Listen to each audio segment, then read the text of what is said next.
تصویر کی حرمت پر بیان کا حلقہ صرف آپ ہی تک محدود ہو گیا، کیونکہ وقت جید علماء بھی اس معاملے میں نرم پڑ چکے ہیں۔ جب طارق جمیل جیسے آدمی حج کے موقع پر مستقل تصویریں کھنچوا رہے اور ان کے ساتھ ہندوستانی اداکار شاہد افریدی کی ہر لمحے مسکراتی لہلہاتی تصویریں انٹرنیٹ کی زینت بنی ہوئی ہے، مانا آپ نے جس شخص کا نام لیا وہ قابل حجت نہیں ہے، ان سے مختلف مواقع میں غلطی ہو رہی ہے۔ دوسری بات ہے کہ غلط ہے، طارق جمیل کرے یا کوئی اور عبد الجلیل کرے، کسی کے لیے غلطی تو نہیں معاف ہوتی ہے، فرد غلط ہوگا، شریعت اٹل ہے۔ اگر کوئی عالم نماز نہیں پڑھتا تو برا کرتا ہے، یہ تو نہیں کہو گے کہ نماز خراب ہے۔ اگر کوئی حج میں دیر سویر کرے یا زکوٰۃ نہ دے تو وہ مجرم ہے، حج اور زکوٰۃ کو تو جرم نہیں کہو گے۔ تو تصویر حرام ناجائز ہے، انہیں جاندار کی تصویر، ذی روح کی تصویر۔ اور میں نے جو بخاری کی حدیث پڑھی خطبے میں، اشد الناس عذابا یوم القیامۃ عند اللہ المصورون، اللہ تعالی کے ہاں سب سے بڑا عذاب قیامت کے دن تصویر والوں کو ہوگا۔ خلاصہ میں ہے کہ اس میں 10 آدمی مرتکب ہوتے ہیں، خریدنے والا، بیچنے والا، گواہی دینے والا، منع نہ کرنے والا، پسند کرنے والا، دعوت دینے والا، آگے بڑھانے والا، تائید کرنے والا، خدا جانے کتنے 10 جرائم پیشہ تصویر کے مرتکب ہو رہے ہیں۔ حاجی عبدالوہاب تبلیغی امیر وہ پہلے طارق جمیل کو سنبھالے جو ایک نیا اسلام پیش کر رہا ہے، اور صرف یہ کافی نہیں ہے کہ اس کو اجتماع میں بولنے نہیں دے رہا ہے، طارق جمیل کی تقریر اور ان کے بیانات زہر سے بھرے ہوئے، اور کیا کیا عقائد و نظریات وہ اس وقت پھیلا رہا ہے۔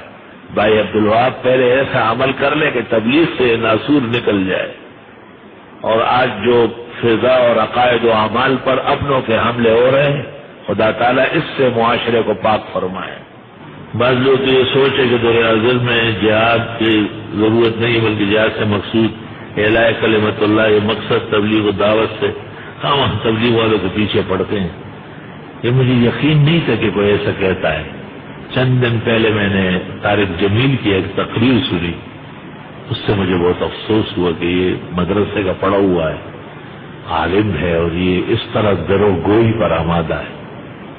وہ یہی کہہ رہا تھا کہ جہاد سے قتل ہوتا ہے، فسادات ہوتے ہیں، اور تبلیغ اچھی ہے، یہ ہے وہ ہے۔ نامناسب بات ہے، تبلیغ کی اپنی ضرورت ہے، جہاد کی اپنی ضرورت ہے۔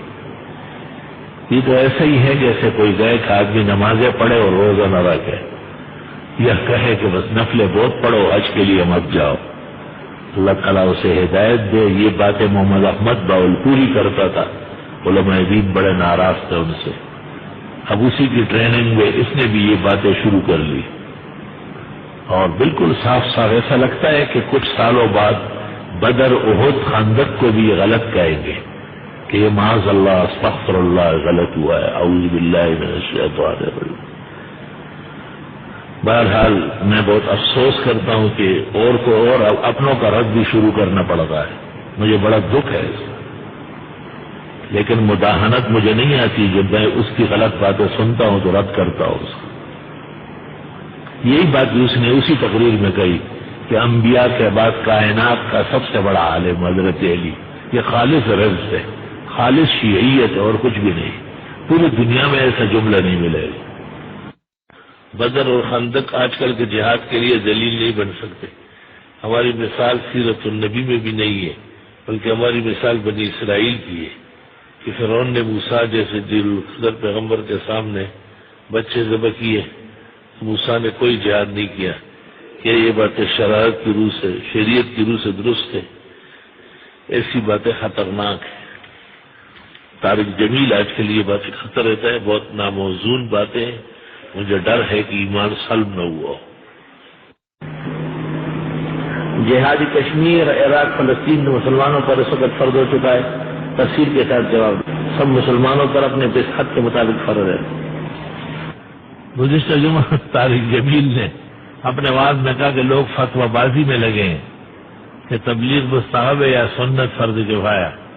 نبی کریم صلی اللہ علیہ وسلم 23 سال تک صرف تبلیغ کرتے رہے، مگر وہ یہ تبلیغ نہیں تھی.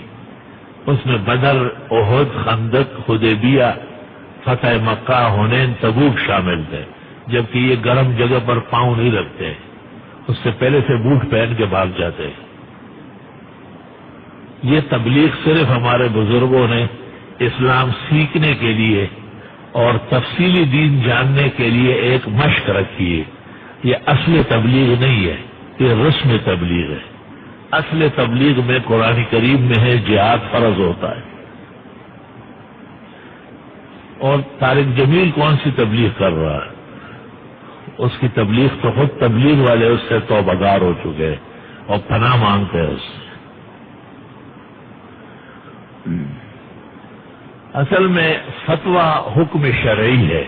قل اللہ یفتیکم، قرآن کریم میں ہے کہ اللہ خود فتویٰ دیتے ہیں، یعنی حکم صادر فرماتے ہیں. جناب رسول اللہ صلی اللہ علیہ وسلم نے 23 سال تک فتویٰ دیے ہیں. یہ غلط ہے، یہ جائز ہے، یہ جہنمی ہے، یہ جنتی فتوی ہے. فتوے میں اور کیا کام ہوتا ہے؟ پتہ نہیں اس کو کسی مفتی سے چھڑ ہوئی ہے، یہ اس کے باتوں کا ٹھکانہ نہیں ہے، کبھی کچھ کبھی کچھ.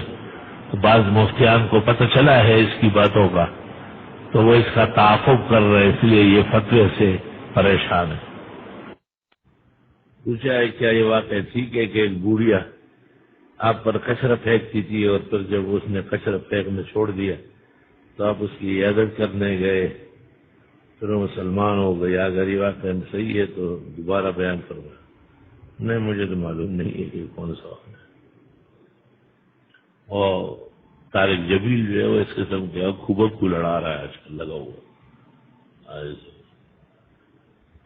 اور کہاں سے بیان کرتا ہے پیغمبر ماں کی قبر پر گئے، ایسے بیٹھے ایسے روئے. ایسا بے بنیاد باتیں، فضولیات، نہ حدیث میں ہے نہ معتبرات میں ہے، واہیات سے بیان کرتا. سر زمین نے کہا کہ سارا کو تشریح کرنے سے کہا نہیں کہ یہ صحیح ہے. یہ ساری زمین کی باتیں کمزور ہے، بے بنیاد ہے اور افسوسناک ہے.